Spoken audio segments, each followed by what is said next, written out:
Hey, I've been procrastinating a lot due to a busy schedule, making another blog, but I figured why not just do it. I'm driving to a job site, why not do it now?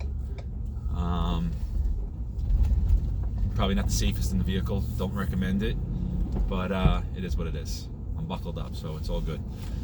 But no, I'm 2 weeks out from surgery right now, and definitely feeling emotional. The ups and downs are, like I've said, the ups and downs are just insane. It really is. 1 minute you're just not even thinking about it, and the next minute you're thinking about kissing your kids goodbye and sending them to school and driving to the hospital. But yesterday was a big day. Yesterday was 2 weeks out from going to the hospital, so that was an emotional day. I know. I think about, like I said, saying see you later to the kids and dropping at school and not knowing when I'm going to see them again. That's tough. But I can't express, I guess where I'm going with this, I can't express how much love I have in my life. I have the most amazing friends. I'm sorry if I say too much, but the amount of good people I have in my life is ridiculous. And honestly, it's one of the secrets to life is surround yourself with good people. I know a lot of people know that, but seriously, surround yourself with good people, and your shitty days will be a lot better. Because when you got people to fall back on, and you can swallow your pride, which is a big problem of mine, swallowing your pride and actually reaching out to people. When you can do that, your days will be brighter and your body will be more cleansed. Yeah, I just got off the phone with a buddy of mine. I won't say who it is, Lee, but I have different friends calling me every day to check in, and I mean, some days I don't want to talk about it, I'll be honest, but there's some days I do. I was at a freezing cold baseball game last night, and people, it helps. I was talking to people who were coming up to me and talking, people that genuinely cared. Were asking me, not just, oh, how you doing? Oh, you good? Okay. But more like in-depth questions. The in-depth questions are what really help when you start talking about the details of the surgery and what is going to happen.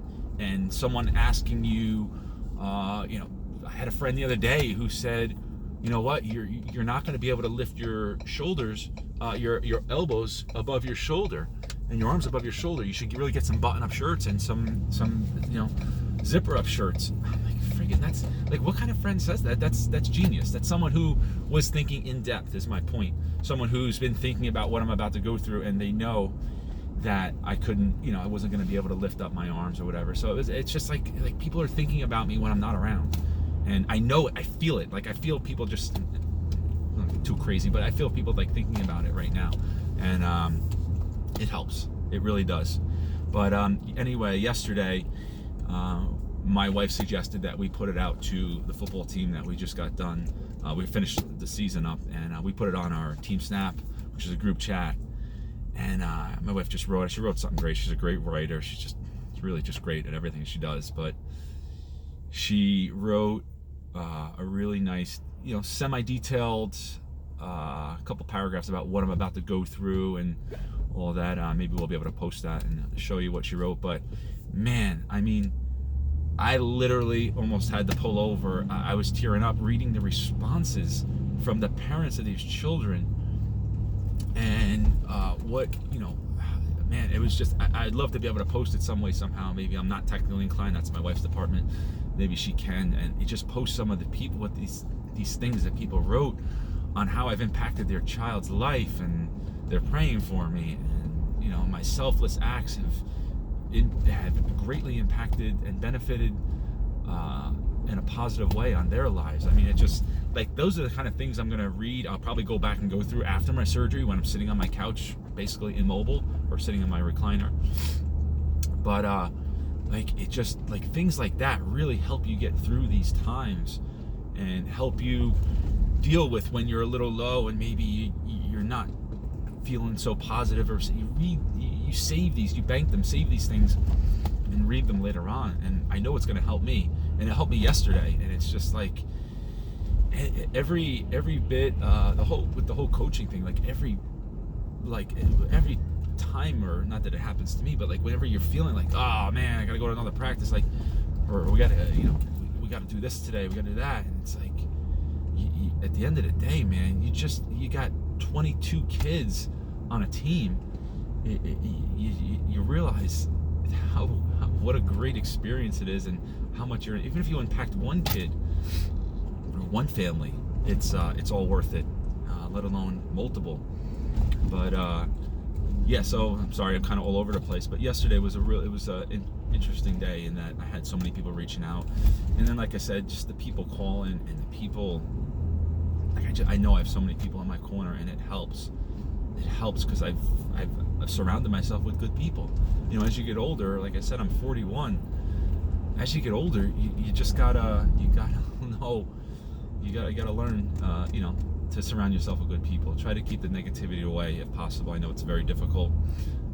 You're surrounded. Listen, misery loves company. It's one of the truest sayings. But if you can kind of sense that at an early point and get away from it, you'll be better off. But anyway, so that's kind of like running around in all of a tangent here. But I don't know if a lot of this is mental at this point. I'm sure it's a good percentage of it. I'm no dummy. A good percentage of it is mental.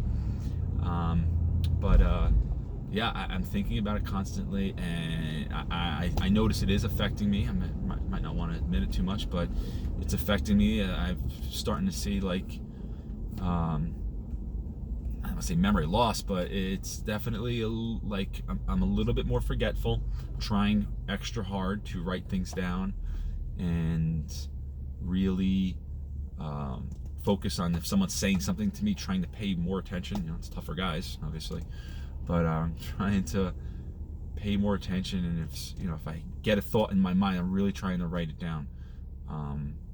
Like, I'm sorry with these blog posts. I've never vlogged in my life. I didn't know what a friggin' vlog was until someone said it. But I've never done this before, so my editing is not going to be good, and much of this might be boring, and I'm sorry for that. But I'm just trying to get things out there. And like I said, as cliche as it sounds, I honestly wholeheartedly feel, if I can impact one person, it's all worth it. If I put hours of vlogs on and one person is like, damn, that really helped, it's all worth it. I don't care if I have one person following these. If it's helping that person get through this time, it's all worth it. And like I said, I know it's cliche, but I really believe that. But that's pretty much it for now. I'm going to try to post more often, especially if I can do it while I'm driving in between jobs. But yeah, I mean, other than that, everything's good. It was tough, or like I said, our football season ended. That was definitely a bummer for me. I put a lot of hard work and time into it, and I have a strong connection with the team and the families and everything, and I really genuinely enjoy it. It's a lot of hours. It's a lot of work. We practice, August is 5 days a week, and we're 2.5 hours of practice, and for every hour on the field, you're at least an hour off the field prepping for practices, scouting. So you spend a lot of time with it. So when it does end, it is tough, and I miss the group being together. But that's pretty much it. I will try to, like I said, I'll try to do more posts more often, and that's it. Sorry for boring anybody that I bored for the last 9 minutes. All right.